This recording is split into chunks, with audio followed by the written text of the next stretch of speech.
am so glad to have you guys here with me today. Y'all are going to be on our first accomplished of this year. We had done several of them about 2 years ago, and we took a pause because I'm that person, I'm going to listen to podcasts that are interesting. And I kind of got to where I was like, I'm going to wait for the right people to come along. So guess what? Y'all are the right people. We made it. You made it. Nice. I didn't be in on that. So for those of you watching, one of the biggest questions I get when I'm out on the road is, Gaylan, how do you do what you do? And, oh my gosh, this is so ingenious. And as much as I would love to take credit for it, it's really just learning selling principles, right? Well, these two gentlemen are part of a large life organization that I've gotten to know through their leader, Sean Mike. And Sean and I kid around all the time that I'm the female version of him. I don't know that that's totally true, but we'll just go with it because I think it's pretty cool. But really why I'm excited about having y'all on today is you basically sell life insurance. Yes. That's how you got started. And as I always tell everybody, and the trainings y'all have seen 100 times, 1 out of 1 still die. So why aren't agents offering life insurance? And I get everything from, it doesn't fit into scope of appointment when they're selling a Medicare product, or people don't want life insurance, or people don't want to talk life insurance. But you guys rock it out. Every single time I'm around you guys, I hear of agents, like we have a bunch of agents downstairs. We're in a house in Dallas, and when I pulled up, you know how Dallas is, it's not very zoned. And I'm like, where are we going? But Trey found this amazing house, and we've got all these agents together, and they are downstairs just literally supporting each other and feeding off each other and helping so many people. Like I was listening to calls down there with Browning and, Wes, and they were all just like killing it. So I know you came up with the lock-in idea, right? Yep. So do y'all remember lock-in? That's not a prison thing. Lock-in You can is leave like, anytime you want. No, We don't actually lock you in here. They're not locked in. I walked in the door wasn't even locked. But lock-in, when I was growing up, was something we did at church, and we did it voluntarily. It was like 24 hours. Your parents dropped you off so they could go have date night, and then they picked you up the next day. And it was the most fun ever. And that's kind of the way I see this thing, because everybody, while they're downstairs helping a lot of people, Kyle was down there training when I had to pull him up here. But y'all are helping so many people. You're helping the agents' families, and then they're helping people's families. I mean, tell me, Trey, why lock-in happened. Well, one of the things I could tell you that's most exciting, I mean, it's like noon here, and we've already put $40,000 worth of ancillary health premium on the board, in addition to a bunch of life insurance. And there's only 20 people down there. So yes. The reason why we started this was just really a way to meet agents where they were and be able to sit down and show them how to do the business. Because a lot of times what happens in this industry is people get started, but they never really get started. They focus on all the stuff that doesn't make them money because it's comfortable. And what people are most afraid of is picking up the telephone and calling somebody. So we just put them in an environment where it's uncomfortable not to call people. Right. And if they're forced to do it, some of them surprise themselves and they turn out pretty good. We had this girl, she was part-time. She's a nurse, and she worked at a hospital in Louisville. And she came to a lock-in one day. She'd been licensed for a year, and her friend finally said, just show up to the thing. So she shows up. The first call she made, she sold a life insurance policy that paid her $3,000. And anybody would have made that sale. She kept the guy on the phone for 2 hours. She screwed it up 15 times, even with us helping her. And she still made the sale. And what she realized was, man, I've really been overthinking this She thing. was on an island. Yes. She had nobody supporting her. And that's what I love about this idea. This is why so many of you that have asked me about, Gaylan, what happened to your direct consumer office, and why did you graduate your brokers? And it was so I could be on the road and be out training. And that's how Kyle and I got together. Kyle figured out affordable choice was something that he could write with the products they were already writing in life insurance and getting more money earned on one lead or one referral. But you know what I really think is the best about this is that while your agent made $3,000, probably sold a life insurance policy, I don't know of how much, but think of what that does for that family that she took care of. That family, when that loved one passes away, they're well taken care of. Amen. So we have so many health agents that watch this that over the years have said, you know, Gaylan, I can't sell life insurance because it doesn't fit in scope.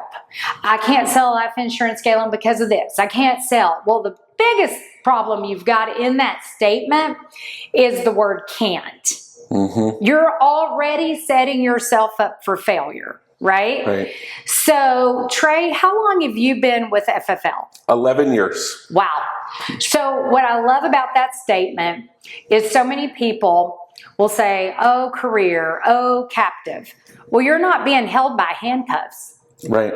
You really, truly love what y'all do. And what's great about these guys is when they very first started writing Manhattan Life, they made the trips in their first year. That's when I met Kyle. I met Kyle in Aspen in person. We had talked before, but we had never met face to face. And we met in Aspen. His lovely wife works with him. And they had qualifiers at a convention that I've been telling all of you about in the very first year they did business. Same with you. You got to come this year. So Kyle, tell me about your overall experience, you know, when you saw Affordable Choice and said, light bulb moment, tell me what happened. I think that it's a conversation of people over product. I mean, we're talking about selling, and I think that as opposed to most agents lead with a specific product, we've really tried to lead with more of a solution. And how do you come up with that solution? It's simply by engaging and asking people more questions, really letting them talk about what their needs are.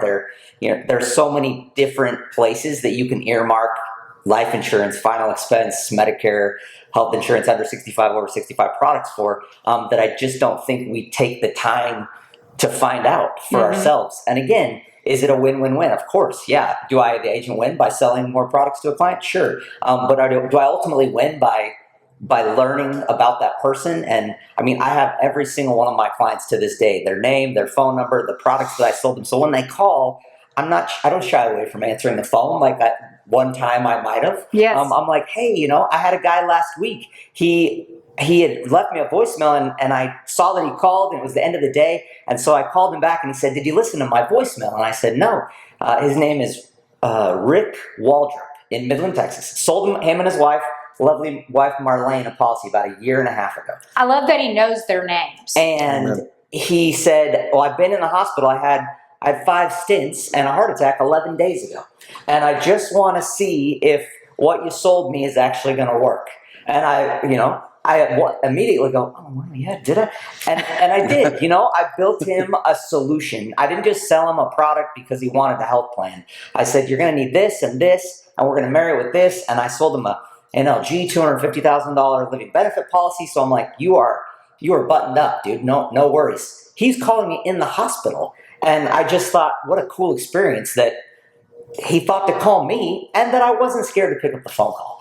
You know what else I love about you guys is they have a young woman that works with them, and she is killing it in health insurance and IULs and all that stuff. But then one day she's posting this story. She'd asked me to be a mentor because Kyle's wife, Ginger, is a mentor to her. But Ginger is like busy running all these businesses. And I look up and Elka has written all this annuity business. Yeah. And I'm like, you talk about somebody that's got a sell something mentality. That's what I would tell our employees. You have got to, every person you talk to, because when I started this business, years ago, we were calling out of phone books. We didn't know how old they were. We didn't know anything about them. It was all getting to know the client, set up an appointment for an agent to go visit. The agent walks in, knows they've got all this product to offer. So for those of you that are like, Gaylan, when did you first get into ancillary selling? Well, first of all, I don't like the word ancillary because everybody mispronounces it. I've heard ancillary, I've heard ancillary, I've heard portfolio. And a couple of weeks ago, I was talking to a dude in North Carolina, and he said, they're just necessary. And I was like, we're going to quit using the word ancillary. And what we do is build packages of protection with necessary products. And so I guess to be a little self-serving here, so Kyle, when you and I first found each other, I know that sounds really good, found each other. Yep. What was your thoughts when you said, I want to know what she's doing? So my first thought is that I feel really honored and humbled to be in between the two of you. It's like this greatness sandwich. But Thanks. you both obviously are extremely accomplished in the industry. So I have soaked up every bit of information that I possibly can from you and your team, and you've been gracious enough to teach us. But I just feel like what you have and the culture that you've created is far more valuable for me and my vision for our growth than just a commission. And so that really is what attracted by my wife and myself. And I think obviously now our entire team loves and speaks fondly of you. Well, and we're all kind of family now. Sure. So we were in Greece. So their second year, they qualified for Chairman's Club with Manhattan Life, which was amazing. But his wife at the dinner in Aspen was so funny because we're sitting there and she goes, you will get us to Greece because that's where I'm going. And I was like, woo, okay. Well, we're all going to Greece. Mama's in charge. So. Mama's in charge. And so what's so cool about that for y'all They call watching. you Mama G. I just realized that my wife is also Mama G. See? No wonder. You guys Brian are cut from the Adams, same cloth. he loves to call me Mama G. And so one of those things that I think is really great is that they set a goal and they made it happen. I think that is what is the number one cause of failure in this business, is that we don't teach enough about goal setting. And once you teach goal setting and basic business principles, then you get into why you stay in this business, which is our customer.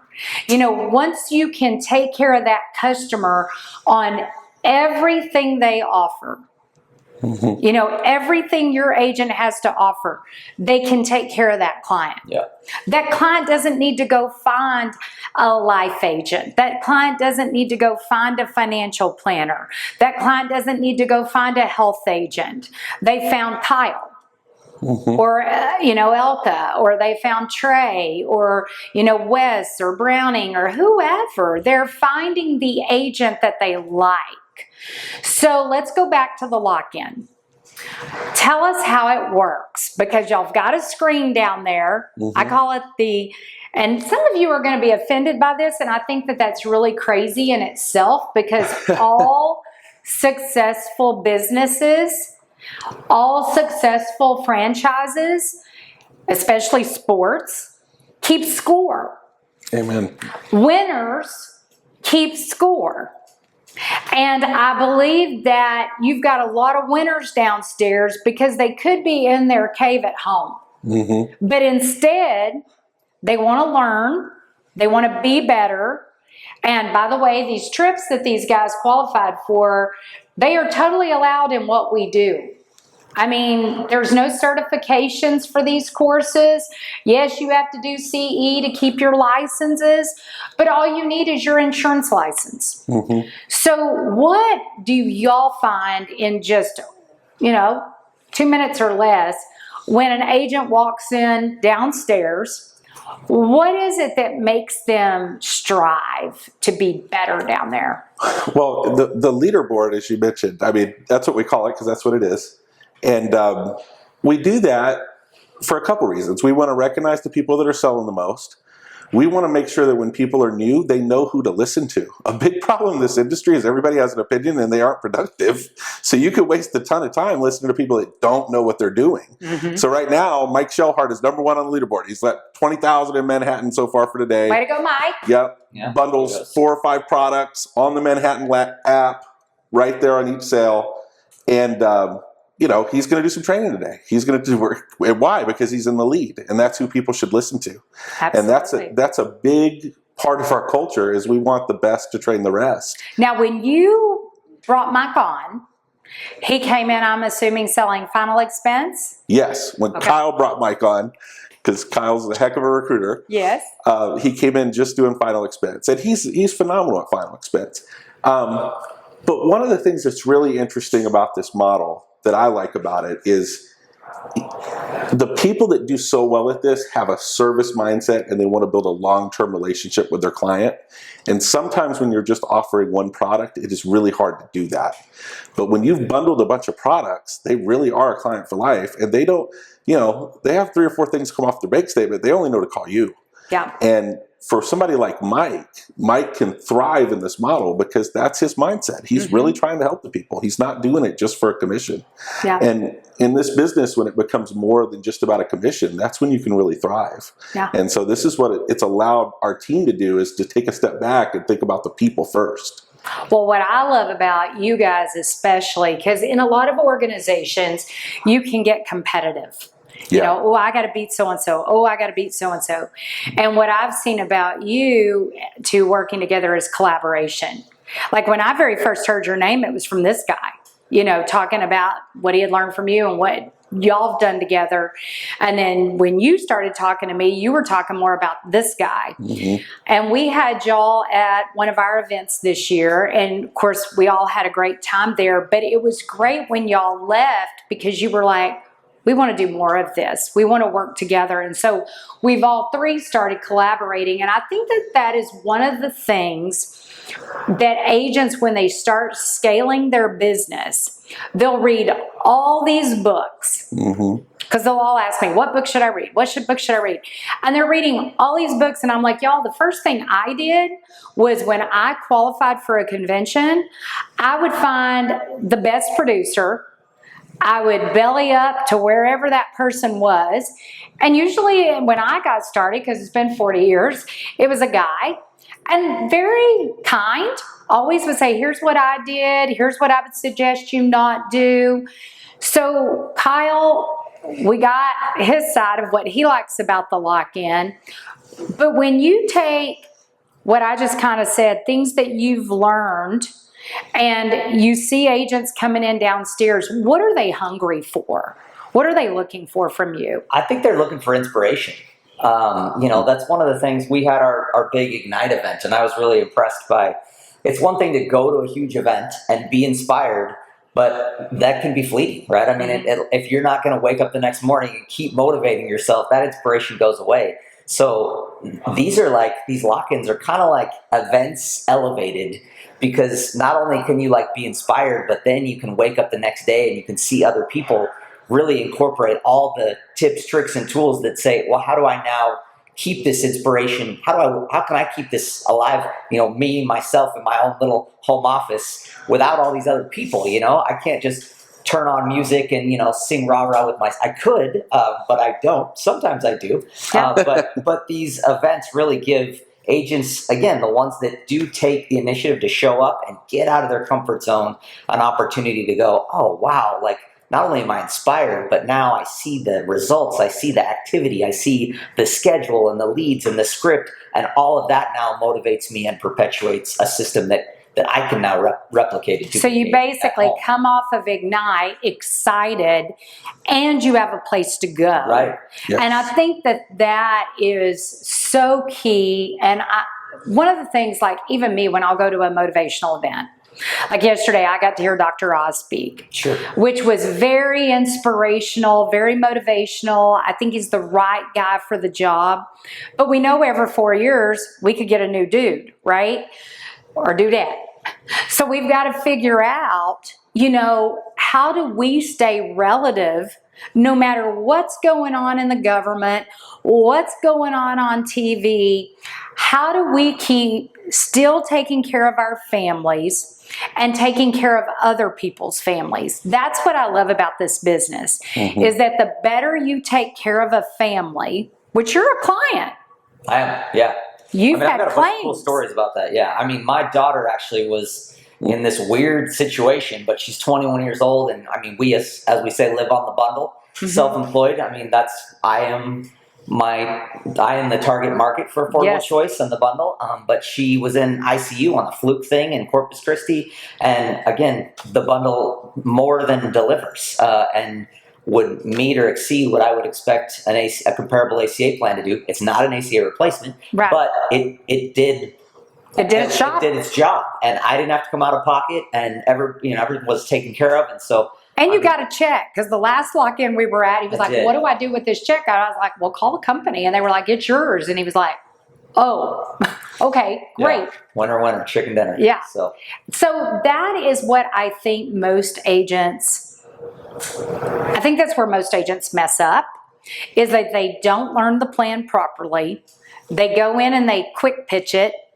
And then when they get the call from the client, they run from it. And like you just said, Marlene and who was the guy? Marlene and Rick. Marlene and Rick. Yep. You took their call and you walked them through it. I think one of the things that we've got to remember is that we are not only the salesperson, we're the service person. And if you're not willing to take the call, especially in a life insurance situation, those children have no idea what they're supposed to do, especially if they lose somebody young. I shared with y'all that my son had lost one of his best friends at 39 years of age of a heart attack.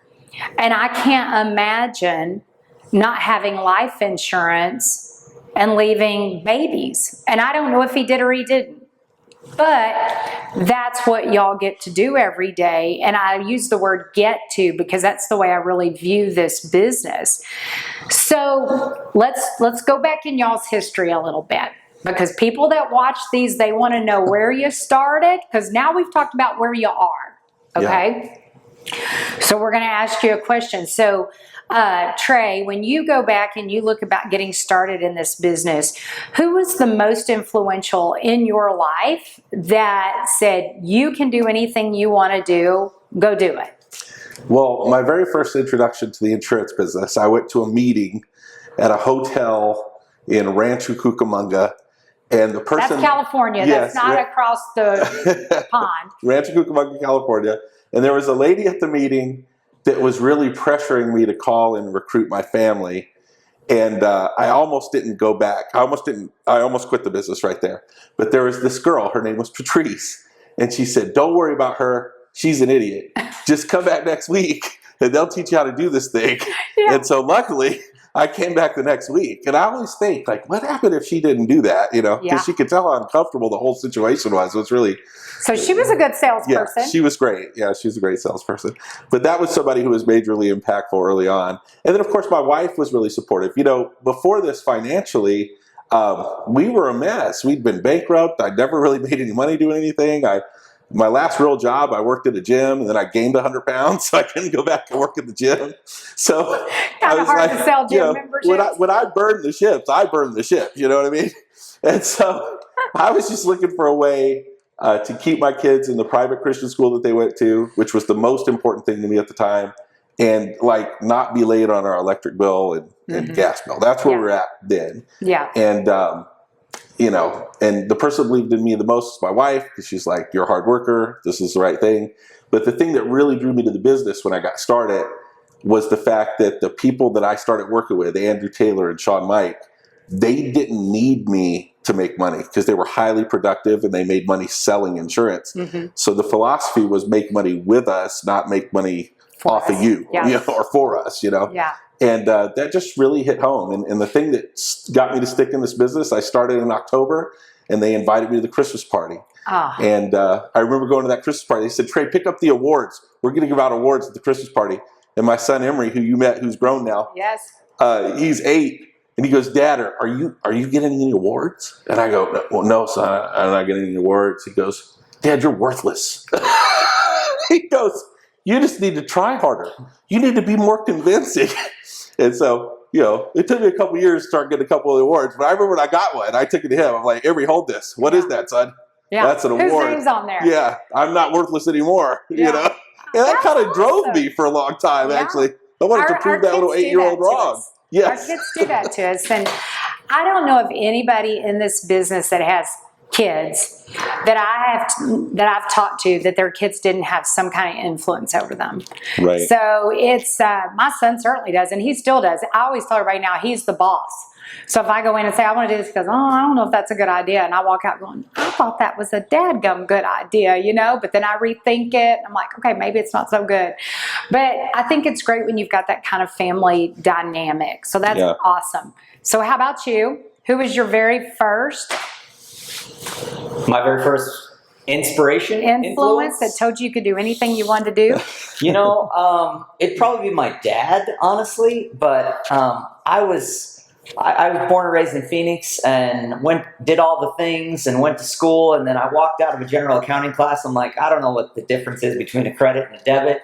And I cashed in every dime that I had and bought a landscape business and lost 40 pounds pushing a lawnmower when I was 22 Well, y'all years just old. did the opposite. Yeah, that's exactly right. Just because I was eating Chick-fil-A every day, just because it was chicken doesn't mean it was good. But I had to do all the holes on the belt because I couldn't, it was I was the opposite. It wasn't any fun. Then I got into franchising. Franchising is really where I learned my love for systems and duplicatable, transferable systems. And that's really what I like about now what I've tried to incorporate with your selling system and insurance. That if the Big Mac works is the same in Texas, it should be the same in China. Mm-hmm. And I want to make sure that the selling system that we incorporate, works for everybody that I have the opportunity. Well, you took it to a whole nother level, buddy. Well, I don't know about that. I feel like, I don't know if it ever happens to you, but I'm still 48 years old. I have imposter syndrome. I have this man in the mirror thing. When I look at the mirror, I'm like, I don't feel like I'm deserving of whatever this is that's happening. It all just kind of magically is happening. That's not imposter syndrome. That's called good heart. Well, even in the last 5 years, I mean, my team jokes with us that they make fun of me because I'm like, they call me the power. This is the power, the prince of the power of the pivot or something. I don't know what they say. So you're Ross. Well, you're just constantly having to, you're constantly having to say technology is moving and what are we going to do and how are we going to come up with, when the student's ready, the teacher will appear. How are we going to come up with a new way to spin this and go, things are changing. The one thing that never changes is that we can be an influence for good in people. And I love that. And I guess at 48 years old, my dad was a serial salesman all his life, and I guess I have become my father because I do love people. I love selling. I love the psychology of the sale and understanding people and what makes them tick. And so, I hope to be that for my team. And who's your influence now? You guys. Oh. Yeah. No, I love that. I watch your guys'. I just told Trey I've watched his video from Ignite just the other day that we're all winners that maybe just haven't won the way we want to yet. Oh, I thought I wrote that on a little sticky note and it's above my desk, and I watch your bundle videos all the time, and so I'm always willing to soak up whatever I can get to. I love that. That's so good. So now going forward, let's look 5 years down the road, and you're just looking at your customer today, 5 years down the road. How do you want to leave this business? Do you want to leave it like, man, I want to just keep doing what I'm doing? Because, obviously I'm not leaving. I mean, I just turned 62 and I'm still here. But I love it so much. I love being around people like you guys. I can't imagine. I have girlfriends that retire every day and they're bragging about it on social media. And I look at that and I'm like, well, I would like to go maybe to that place for 2 or 3 days. I just can't imagine not doing what I'm doing today. So I kind of like to talk to people and see what they see down the road. So what do you see down the road? Being from Arizona, I always joke that it's not like we're roofing houses in Arizona in the summer. Like, this is not hard work. Right. It might be a mental challenge occasionally, but I will take that over, again, pushing a lawnmower in Phoenix any day of the week. You can do this I don't anticipate the day I retire would be the day I die, probably. Me So too. I will always have my hand in some fires. Insurance is a $1 trillion industry that's self-funded, and it's always going to be needed. And so I don't know why. I mean, I've already thrown my hat in this far. Might as well swim the And rest of the Mama way. Ginger wants more trips. She does, yeah. It was fun. We just, in the spirit of competition, the leaderboards came out yesterday, and you sent us both a text. Yeah. You're like, "Hey, congratulations, Family First Life #2. We'll be only by a little. only by a little." So we're already Incrementally. coming up with a plan to beat #1 here in the next 3 months. But yeah, I mean, Madrid, Spain is definitely on the radar. So my wife will make sure that I Yeah. work at least for 3 more months. Yeah, we went a whole lot longer than the Manhattan days. Yeah. You'll have to stay longer next time. Yes. Did you go in early or stay late? No, I didn't plan that well. Well, Next Jeray time is I am. now going to be telling you what to She's do. already making plans. It was Yeah. the best trip I've ever been on. Well, we had an amazing time, and we're going to be in Houston next in a couple of weeks. It's not as beautiful as Greece, as y'all know, but we'll make it fun. That's right. So, Trey, how about you? What do you see down the road?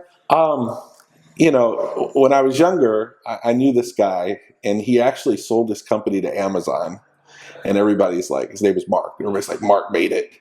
I'm like, oh my, you're never gonna have to work again. And then like 3 months later, he was back to work doing something. Mm-hmm. And then people caught up with him, and they're like, what's going on? He's like, you can only play so much golf. You can only watch so many documentaries. You can only hang out so much. Mm-hmm. Like, people that are productive, they end up being productive the rest of their life, because that's where the joy really is. The joy is this. It's being in the firefight with the new people, remembering what it was like to be brand new and watching people have the success. And honestly, it's addicting. And I can't imagine myself, doing anything else. I sent a message to Sean Mike the other day, and I said, hey, my goal is in 2045 to have somebody that was born this year be, a 7-figure earner in our hierarchy. Wow. Because that really is how I see it, Golly, I'll be 82. Oh. Well, I hope it works out. I hope so too. Well, so as y'all have seen on this video, it's giving hearts. I've said that so many times with all the people that I've had the pleasure of interviewing and accomplished. It's all about the heart.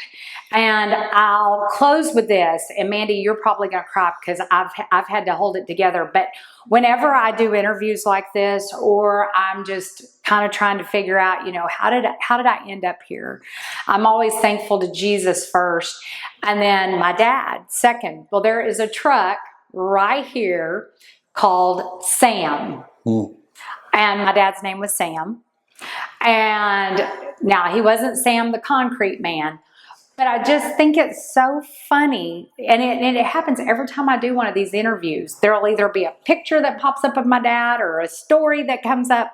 So I just want to thank you guys for inviting me today. We're going to do some role-playing training today, and we call it the hot seat, because these agents are having to get in front of other agents that they respect and agents that respect them, and they have to role play. And I think that has been one of the most successful things I've done in my career, because as y'all know, I put chairs back to back, because I do want agents to be efficient with their time. So ending this up, we're going to be doing that today. But what is your goal? I mean, obviously you want somebody to take over leadership 20 years from now, but let's just talk about in 20 minutes. Yeah. What is your goal for one of the people downstairs when they leave here? What do you want them to have in their heart? I want them to walk out 10 feet tall and bulletproof. I want them to have confidence. I want them to lower their anxiety and raise their confidence. And the way they do that is by making a sale. There's a few people down there who make their first sale, today or tomorrow. And, that's really why I do it, because then people can leave and like, I can really do this. And this is just a belief thing. You do it once, you do it 1,000 times. Yeah. So. And what better people to hear that from, and me included. I mean, the people that I love and respect the most in this business were not people that just had everything handed to them. They're all the people that were self-made, self-built, and they just keep working. It is hard. as the day they started. So how about you? What do you want to see downstairs? You know, I was just thinking about that, you know, life is hard. And Trey gave me advice one time. I had some crazy chargeback and roll up, and he goes, "Can you write a check to solve that problem?" And I was like, "Well, yeah." And he goes, "Then it's really not a problem." And really, I think that while he says confidence, you're instilling in people that they can walk away with from this lock-in with a skill set that allows them to print money and solve a lot of problems in their life. They may not ever get rich, you know, but again, and that's all in the eye of the beholder. I think that I hope they are equipped with confidence that whether it's, you know, I've driven these waves of, oh, I'm broke, I'm rich, I'm broke, I'm rich, I'm broke, I'm rich. And really, like, here I am. What was I worried about all those years? You know, like, I have a skill set that's definitely, you know, been beneficial for me and my family throughout my entire life. And if these people can walk away going, hey, these people can do it, I'm just like them, I can do that too. It's, you know, so when they do leave this island and they go back to their own little remote island, they'll be, you know, they will find balance in their life. They'll figure out how to be good fathers and mothers and make money and be, you know, contributors in their community and all that stuff. The best wealth is wisdom. And being able to have that wisdom of being consistent and persistent and know that you're helping one family at a time. And by doing that, it helps your family. I would always tell our agents, if you just focus on that, don't focus on the zeros in your bank account. Because eventually, it's like Zig Ziglar says, you do enough of the right thing for people, you will get all of that back tenfold. And I love that you can just be a good person, do the right thing every time, and your bank account will be blessed each and every time. And it's really not that difficult.